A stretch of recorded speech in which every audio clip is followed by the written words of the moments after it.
Hi everybody, it's great to be back here again on Itamar. It's Friday and we're the Shabbat.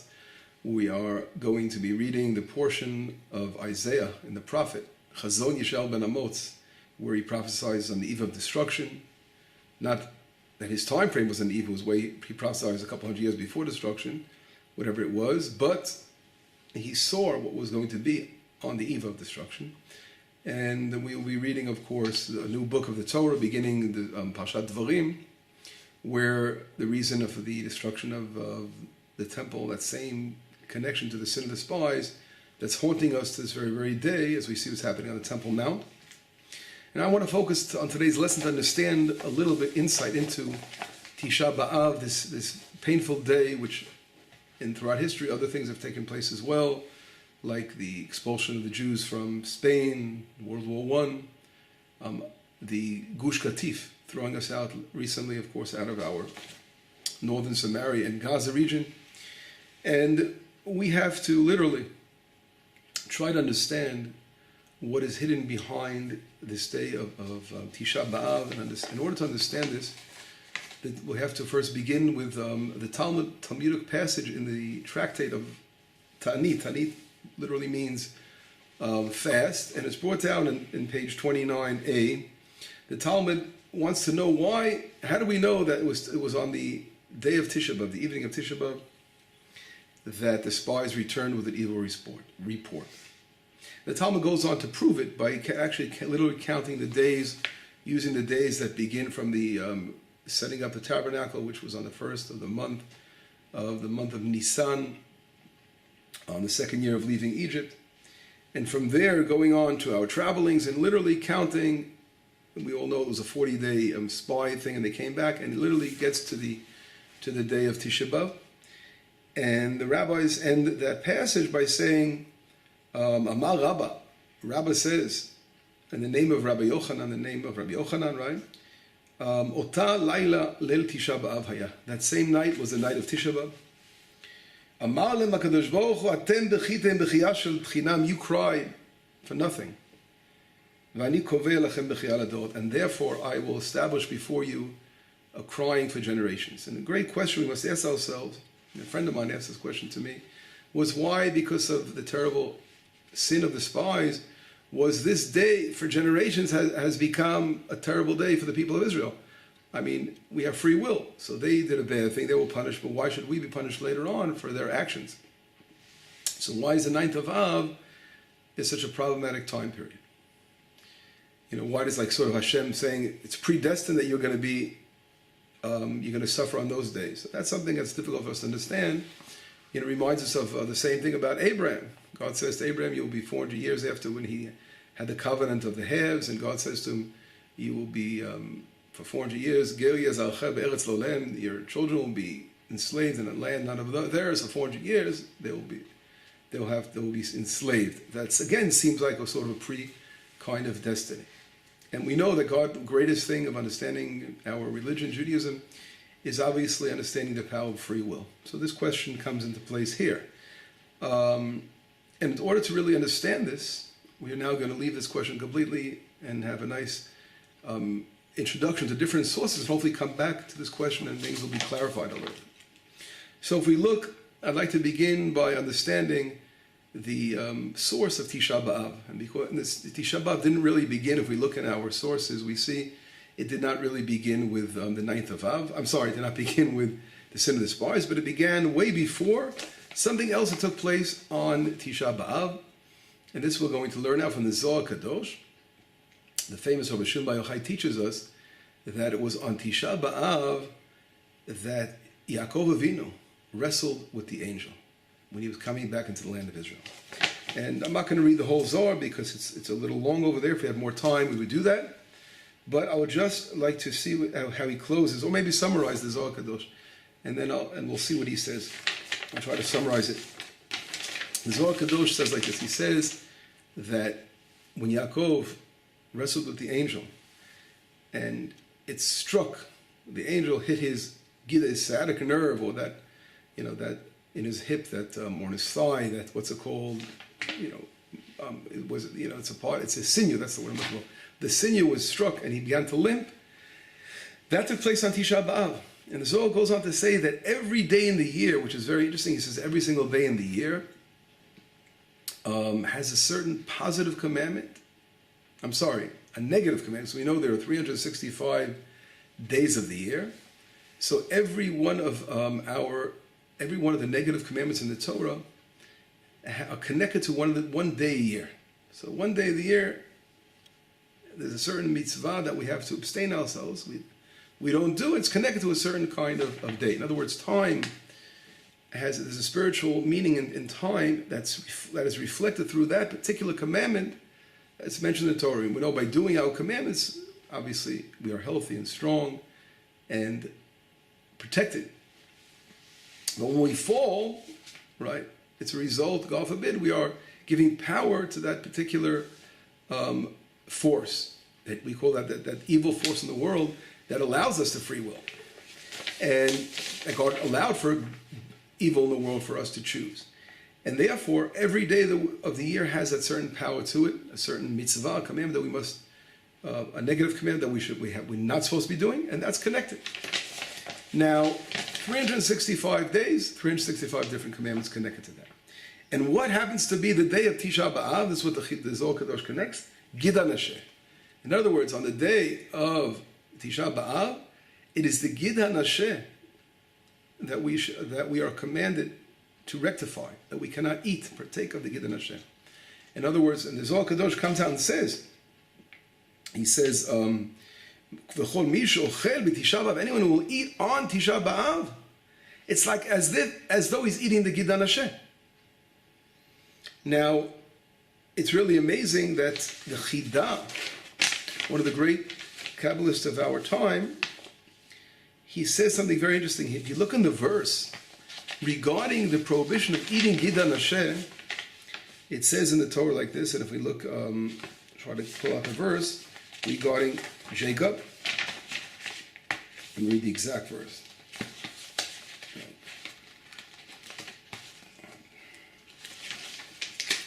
Okay, so it says like this, and if we look again in Genesis 32, it's talking about Jacob sending his messengers to Esau, his brother, and then it says like this. It says V'tavo, if he's giving over the different presents to Esau to try to appease him, and then it goes on to say. Vayakom balaylahu, and he got up at that night, balaylahu. Vayikach et shtei nashav, et shtei shivchotav. He took his 2 wives and his 2 maidservants and his 11 children. Vayavor et ma'avar yabok, and he passed over the ma'avar, the crossing of the yabok. Vayikachem vayivrem et nachal, vayaver et kol hashelo, and everything he had, he brought into the land. He went over the nachal yabok into the land of Israel. And then it says, Vayivater Yaakov livado, Jacob remained alone, Vayavek ishimo ad alot hashachar, and he was struggling with an angel until the morning. Vayar ki lo yachol lo, and he saw that he couldn't overcome Jacob, and he struck his yarech, his thigh. Vateka kaf yarech Yaakov be'efko imo, and what happened? The kaf, the gid, it sort of jumped out of place. And then Vayomer shalcheni ki ala hashachar, Yaakov says, leave me alone. And then because the angel says, leave me alone, the hashachar has arrived already. And Yaakov says to the angel, I'm not going to leave you until you bless me. And he blesses him, that his name will now be Israel. And therefore, sorry. And then if we see this, it goes on to say in verse number 33 there, therefore, lo yochlu b'nei Yisrael et Gid HaNasheh. Therefore, the people of Israel should not eat the Gid HaNasheh, asher al shel kaf hayarech, which is on the thigh, to this very day, because that Yaakov, ki naga b'kaf yarech Yaakov b'Gid HaNasheh, because the angel struck his thigh. In other words, we see here something that as Yaakov returning to the land of Israel, the wrestling with the angel, then the commandment not to eat of the Gid HaNasheh.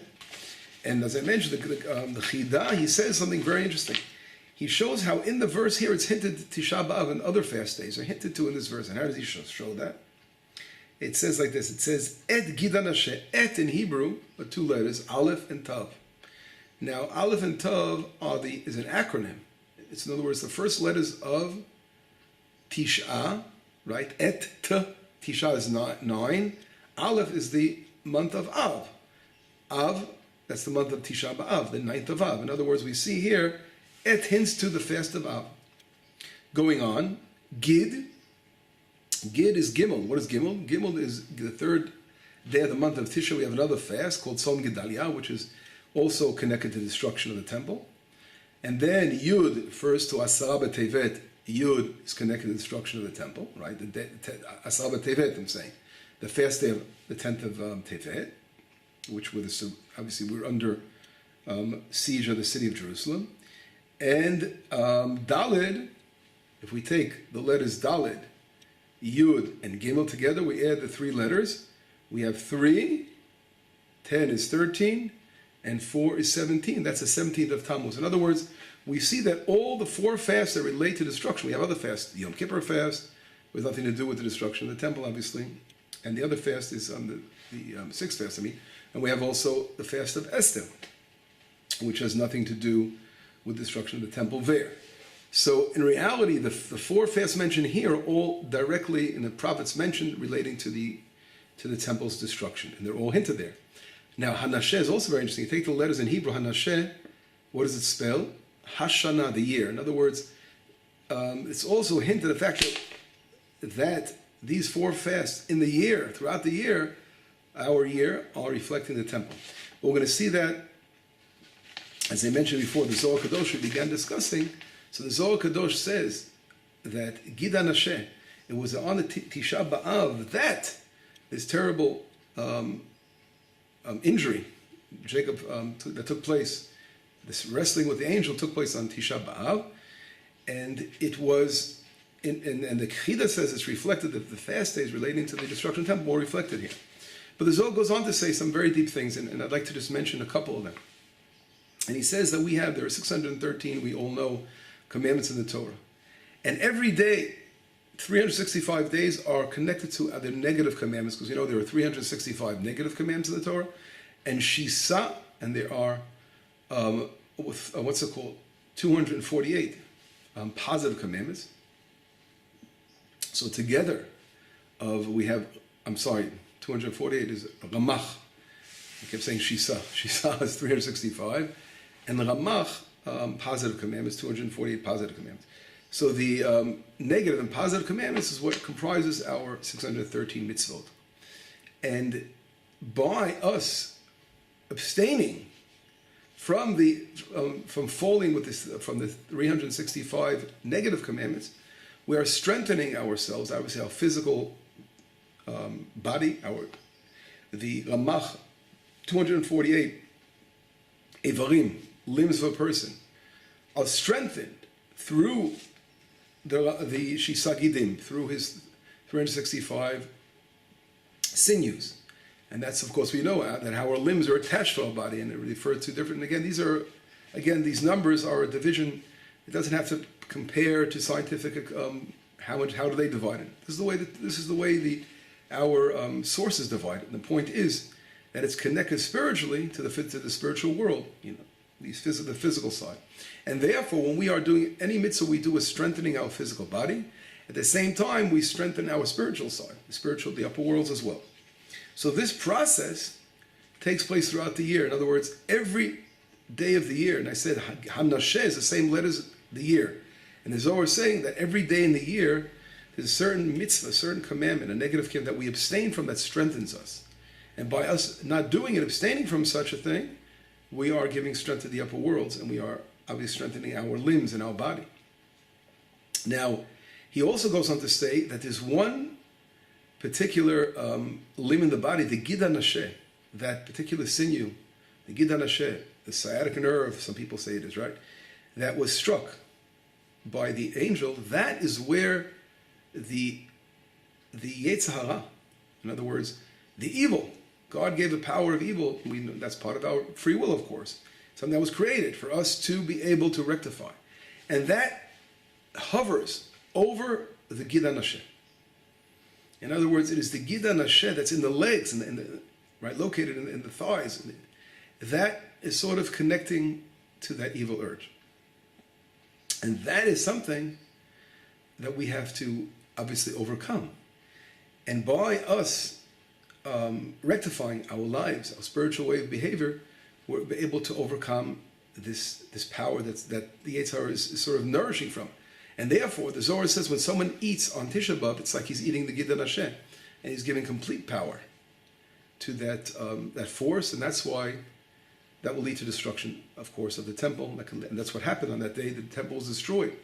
So we see that the same day that Jacob struggled with this Gida Nashe, with the angel, was that same day in history. Later on, the temple was destroyed itself, and other great nightmares that took place for the people of Israel. Now, what does this all mean? In other words, it means that on that day, we have to try to rectify. On that day is a day that we can turn things around completely for the better. And therefore, by that, we can bring ourselves much closer to Hashem and bring about the redemption. That's what we see when the angel says, "Let me go," because the Allah Hashachar, that the Shachar, the dawn, the morning star, rose. In other words, that represents redemption. Jacob overcoming, although he was limping, he was overcoming that angel, and therefore his name was changed from Jacob to Israel, and that's hinting sort of to the redemption. But this gets a lot deeper, and I want to show you. We'll see how much we can get into today. And the next source I want to bring down is understanding a little bit more into some of these words regarding Jacob. And number one, if we see, our rabbis teach us something very interesting. Why did Jacob go back? It says Jacob went back, and therefore he got this whole happening of wrestling with the Gida Nashe took place, and he was injured, and it had to do with him going back, crossing back over the Yabok, because he forgot something. And what was that? If we look in the Hadal Skinim al Torah, it's one of the commentaries of the Balei Tosafot, and he says like this. It says, "Vayivater Yaakov levado," and Yaakov remained alone. Melamed shenishar al pakim ktanim. In other words, he remained because of some little vessels that he forgot. V'nafka lehu mihacham dichtiv levado al toma levado ela lichado. In other words, what is the word levado? Levado means in Hebrew alone, but in Hebrew, the letter bet is very similar to the letter kaf. So if we read it, likado means for his little vessel, a little kad, a little tiny pitcher. And the kanach dorim shebiglal hadaga lechomer pashut haynu mamon Yaakov nota levado. And we see, because he's saying the Balei Tosafot are one of the Middle Ages, in the 1100s, 1200s, the rabbis of the Rishonim, and they say because he was interested in this chomer materialism, he was worried about his little containers, that this whole thing took place. He was alone. Nota levado. He was left alone. And therefore, being left alone sort of opened up the stage for the wrestling with the angel. It's very interesting that, what does it mean to be alone? To be alone could be, it's sort of hinting to something. To be alone could be without the Shekhinah, without the divine presence. In other words, when Yaakov was alone, he was, at that point, it was like as if the divine presence, histalek mimeno, left him. And why the divine presence leave him at that moment, and then he was left alone to struggle with the angel, was perhaps, obviously, because at that moment he left the spiritual realm more into the physical, worrying about some small physical items. And it's something very interesting, because this coming across the Yabok, crossing into the land, don't forget, here Jacob, after spending 22 years in exile, was now coming back to the land of Israel. Joseph was born. He was now a complete man with his wives and family, and ready to come back to the land of Israel. And then it says in the Torah, it says he comes across the Yabok, and then the Yabok literally means that river, right? That Nahal, which he crossed over. But that represents that crossing, this whole struggle, because he went back for the physical, and then the divine presence left, and he was alone. It's very interesting, and I'd like to read. There's a book called Ma'avar Yabok, The Crossing of the Yabok. This is written by a Kabbalist from from Italy. His name is Rav Alon Berechia Modena. He was an Italian scholar in the 1600s. And he wrote a book called Ma'ava Yabok. And it's very interesting. He explains that the word Yabok in Hebrew has three words to it. What are they? Yabok, Yud is Yichud, the unity. Bet, Bracha, blessing. Kuf, Kedusha, and holiness. In other words, that whole thing this was the struggle of unity, holiness, and blessing. And he explains, like this in an introduction to his book, he says like this, Ad alot hashach, until the dawn, until the morning star, shu atchiyah, that represents the redemption. Ki az lo Yaakov yeh me'od lishnishmato legufenu, lishmatenu legufenu, because then no longer our soul and body will be called Jacob, Rak Yisrael, we will be called Israel. Ki niyeh mamlechet kohanim, we will be a nation of priests. V'nizkeh le'ot Elohim panim el panim, we will be able to see God face to face. Ki yizrach lanu shemesh tzedakah u'marpeh, and the sun will shine for us and heal us. In other words, he's saying that the redemption, the whole process of Yaakov, he's hinting to the fact that this crossing of the Yabok reflects to the redemption. And I saw also in a Yalkut Rivoni, was another midrash, Kabbalistic midrash, and he says that the word Yabok refers to Yishkon Bimkom Kadsho. He will dwell in his holy place. In other words, here Jacob was leaving the Lavan, that evil Lavan in Babylon, whatever cross over there in Or Kasdim, that whole area in Haran, and he was coming back to the land of Israel. And he had to struggle in order to dwell in the holy place of Hashem. And the struggle, of course, is always with the Chomer, with materialism, overcoming that whole society he came from, and being able to overcome the physical, and not to succumb himself to the physical, but to overcome that. And that's the Yabok crossing. And then he will be blessed with Yud, Yabok. He will be blessed with the word, with the unity and the blessing and the holiness of God by that struggle coming over. Now this interesting concept of combining and unifying himself with the Shekhinah, with the divine presence of the land, has to do with our relationship. As we all know throughout the Torah, the relationship between God and Israel is always one of a husband and a wife. And we see this in many places over. I don't have to go over all of them, but I'd like to bring down a couple of sources. And one of the sources we know are in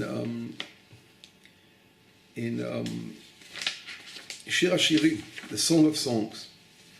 And the Song of Songs is as we say every Friday night as Shabbat enters, we read the Song of Songs of King Solomon. And a lot of people, they don't understand this, the secrets. They look at his love for women, they take it away, and don't understand it's referring to his relationship with God, because the relationship between man and wife is a relationship between man and God in reality. And this is what, as we know, Rabbi Akiva brings down in the Mishnah. He says, the Song of Songs is Holy of Holies. The Rambam, Maimonides, would like to read to you from the laws of Beit HaBechira, not the laws, Beit HaBechira, for the laws of Tshuva, of repentance. The Rambam brings down what it is to love Hashem. And I'd like to read a passage over here from the Rambam. What is the love of God all about? Okay. It says like this. V'keitzad yahava ruya hu sheyohav et Hashem. How is it the love that a person should be loving God? You see, yohav et Hashem ahava gedola yitera azah. You should love God with a love that's so powerful. Ad me'od, ad she nafsho kshura be'avat Hashem, until his soul is completely connected with the love of God. V'nimtza shogeba, tamid, he's always searching and yearning for this love of God. Ki'ilu choli ahava. So it's just like he's lovesick over God. She'ein dato pnuya ma'avat ota isha, v'hu shogeba tamid. In other words, just like he's lovesick over a woman, and he's always can't stop thinking about the woman he loves, the same way is love for God. Bein shifto, bein mekumo, just when he's sitting or standing up, bein b'shah shu ochel v'shateh, while he's eating or drinking, יתר מזה תהיה אהבת השם בלב אוהביו שוגים בה תמיד, כמו שציוונו בכל לבבך ובכל נפשך. This love, just like God said, you will love God with all your heart and all your soul. והוא ששלמה אמר, this is what King Solomon says, דרך משל כי חולת אהבה אני, I am lovesick. And that's what he says, for Shir Hashim, the entire Song of Songs is all about this love. Just like as we know, the verse in Jeremiah, he talks about, Zachati chesed norayach, I remembered your chesed, your kindness as norayach, as in the youth, v'ahavat klilotayach, and your love as a bride, lechtech acharai b'midbar, you went after me in the desert, be'eretz lo zorah, in a land that wasn't sown. In other words, the connection between Hashem and His people is supposed to be a love story. And that love is when the Shekhinah, the divine presence, is resting among us. There is something very powerful that's brought down in a book called Tomed Dvorah. And Tomed Dvorah is a very important Kabbalistic work. And he brings down the relationship between man and woman is a reflection of the relation between God and man. And he's saying like this, he says, "Oh, the zihirut harbei tzarich likacha adam latzmo." A person has to be very careful. Lasot shetiyeh shechina dveika imo v'lo tipared meno. That the divine presence will be connected to him and not separate from him. In other words, what kind of measures should a person take to make sure that the divine presence doesn't pull away from him? V'nei adam ba'od shelo nasa isha. Pshita she'eni imo shechina klal. If a person didn't marry a woman, it's obvious that the divine presence is not amongst him. Ki yikar shechina la'adam mitzad nekiva, because the whole shechina resting in man is always from the woman. V'adam omed bein shtei nekevot, and a man is standing between shtei nekevot, nekeva tachtona gashmit, between two feminine sides, a lower feminine side, which is the physical, his wife. She notelet mimenu she'er ksut ve'ona. In other words, he provides for her in all her marital rights, that what's coming to the woman. V'ashchina omedet alav levarcho, and the divine presence is above blessing him. Bekulam she'yitein v'yarzor v'yitein leshet brito kinyan hatiferet she'omed ben shtei nekevot. In other words, he gives over to his wife whatever his wife needs, and ima ila'a, and the upper woman, lashpia lo kol hatzorach, gives him all the abundance from above. And the lower woman receives from the man. In other words, the man gives to his wife, and then he merits in the above world opening and blessing. Now, and this is what the Tomed Dvorah explains. And then he goes on to say, there are certain times when a man has to separate from his wife, right? When she's in nidah, in other words, when she can't be with her, or he's studying Torah at a certain time during the week and he's not home, or when he goes he has to travel for business, whatever the reason is traveling. And at that time, the Shekhinah is connected with him and doesn't leave him. In other words, he has a sort of a force field of protection because he has this very good positive relation with his wife. So even when he's not with her, the Shekhinah is still following him around because he has that relation that keeps them together. Right?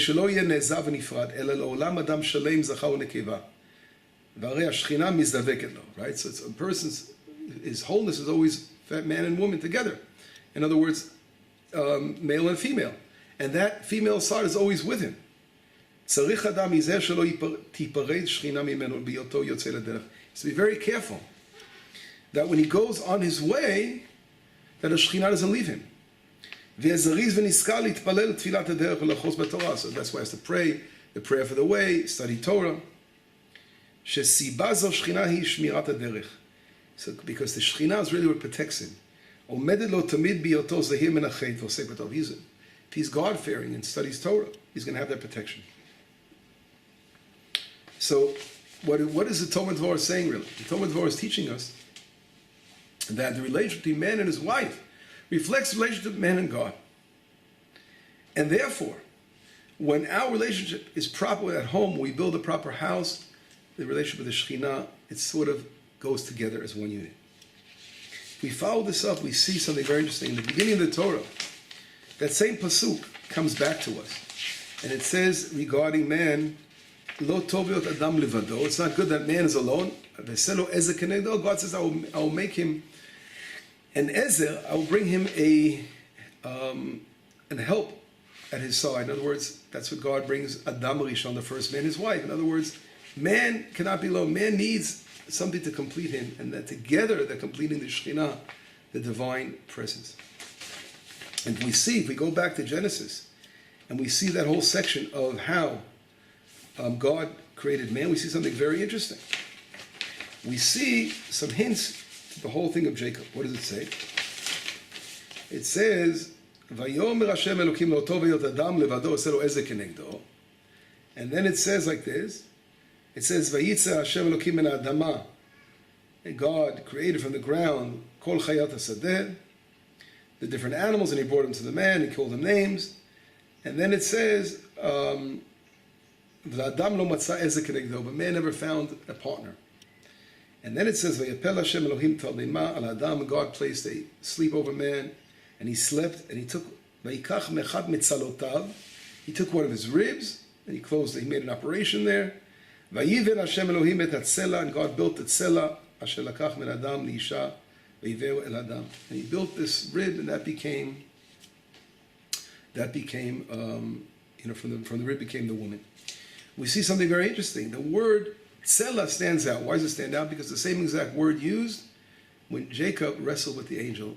In Hebrew, the word tzolea is tzela. It's the same letters and means to limp. In other words, Jacob's limp took place, was sort of hinting to the fact that there was something missing. In other words, he was missing his other half. But how was it? Jacob has now got married 4 women. He married all his wives there. He had his children. So what was missing? Why was Jacob limping if he had his complete relationship with his wife, and where was his protection? And here we see something extremely interesting, that don't forget, he overcame. He did win the battle. He was protected. He won the battle. But the limp, the injury that he was injured a little bit, was because he still went back for those pakim tanim, for those little kads, those little vessels. And that little bit of a distraction for the Chomer sort of caused the Shekhinah to separate a little bit. And that's why it says he was alone. In other words, the Shekhinah, divine presence, left him a little bit alone, and that allowed for this angel to wrestle with him and strike his Gidan Hashem. This understanding brings us up to date about Tisha B'Av. In other words, this same day, as the Zohar Kadosh told us before, that has this influence of the Gidan Hashem, as we mentioned, is the 9th of Av. In other words, it is that day that we have to overcome these evil forces and not be succumb to our physical desires in the physical world, but we have to unite with the divine by uniting and building ourselves in our home. Jacob coming back to the land of Israel reflected the return to the land to build the kingdom of Hashem in the land of Israel, building the family here, building the nation of Israel. And the nation of Israel is only strong when it has its home, the Temple Mount standing. And that we see something so powerful, the Gidan Hashem. Why the leg? Why does it hit him over there? And the answer is the 2 thighs. The thighs represent the legs, and the legs represent going and doing. In other words, when it says aliyah l'regel, going up to the temple 3 times a year, the word uses regel, right? Regel means time, right? We're going up to that time to celebrate. But also, the regel can refer to leg in Hebrew. In other words, it is the legs that bring us to the temple, to bring us up to the land. It's our legs. We're using our legs for that purpose. And that is where the Yetz Hara, that evil urge, tries to stop and prevent these legs. There were two pillars that stood at the entrance of King Solomon's temple, and they were called Yechinu Boaz. These were the Sfirot of Netzach and Hod. These were the legs, literally the legs. We know every one of the Sfirot in the body, the limbs represent a certain Sfirah. And it was these limbs that Solomon sets up as an entrance to the Heichal, to the sanctuary. In other words, they were hinting to the fact that that's the foundation of us being able to enter enter our holy temple. And therefore, we have to be careful to work strong and not to succumb to the evil that will allow our legs to limp, not to be able to make it, and not to go and not to move. And this is really, in reality, exactly what we read in this week's portion about the spies that lo ratzu la'alot. We always use the same expression, to go up. They didn't want to go to the land, so aliyah. And we use the same expression when it comes to going to Har HaBayit, Lalot L'Regel, to go up to celebrate our holy day. We call it Alila L'Regel. In other words, they didn't use their legs. They didn't want to enter the land physically using our legs. And they allowed their physical fears, the gefilte fish they had in Egypt, all the reasons they wanted to stay behind in exile. And that's really getting back to what we opened up with. The reason that we weren't successful on the 9th of Av later on, when the temples were destroyed, is because we did not rise to the occasion. It's not like, okay, God is deciding for us the temple is going to be destroyed on that day, but that day that is nourished, on the evil is nourished, the Gida Nasheh is nourished that day, that's the day that we could stumble and we could fall, or we can rise up. And that's why it says, Harachaman, we say, when we bless on the holiday of Sukkot, we akim lanu et Sukkot David hanofelet. He will establish the Sukkah of King David that's falling down. In other words, things stumble, there's falling, but we have to rise and stand up strong. And that is the whole yisod, the whole foundation of this day. That's why in Tishah B'Av, the temples were destroyed. If we don't rise to the occasion, and we are separating ourselves from God, the Shekhinah mistaleket, and therefore, God forbid, we are leaving an opening for things to happen. To take us all today, and there's so much more we can talk about. But today we're surrounded by difficult events taking place on Har HaBayit, as we saw, and what's continuing to go on, the world pressure. But there's something going on, the culture of the world, the Western culture has penetrated the land of Israel. And unfortunately, when the framework, the ta mishpachti, as we say in Hebrew, the homes are being broken. People are focusing too much on the physical side and looking more for physical pleasures of the world and not letting our intellectual side, our spiritual side, lead us and falling into the physical world more. This is what Western society has done. On one hand, they're so advanced in technological stuff, but they're using all the technology just to enhance and to push more and more rigushim, as we say in Hebrew, physical pleasures and working, again, everything about imagination. People always imagine themselves in the most craziest places in the world. They're always looking for something they don't have, instead of looking for God.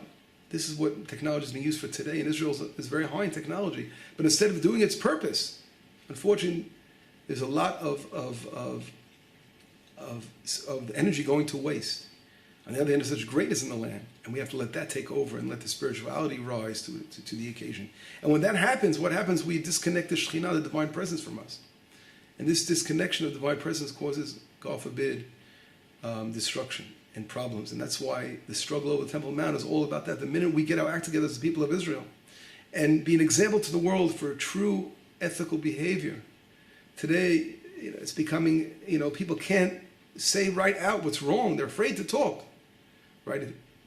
They're afraid to talk today because someone may come along and say, you are archaic, you're not living in modern times, when you want to give criticism of things that go on today and the terrible things that are happening. Or, authorizing single marriages, for example. In other words, same-sex marriages, things like that, which are atrocities that are literally causing us terrible, terrible calamities in the world. These kind of things that have reached Israel, and these parades have reached our country as well. These are the kind of things which cause and disconnect the divine presence from the land. And that's why we have to rectify this and work hard to unite with Hashem by building a healthy relationship, man and woman together in their home. That is the divine presence, and following the Torah, following the commandments, giving strength to all our days of the year, all our limbs, and then we can build the temple. And therefore, the rectification on the 9th of Av has this ability either to, God forbid, go one way or go the other way. And it's up to us to rectify and strengthen ourselves by following the word of Hashem and uniting with love of Hashem, love in the family purity, family holiness, family peace. That's how it goes together. That brings Hashem into the family and brings bounty and blessing for all, and the entire world will be blessed through this, and redemption will come. Shabbat Shalom, B'sorot Tovot, Yeshuot V'Nechamot.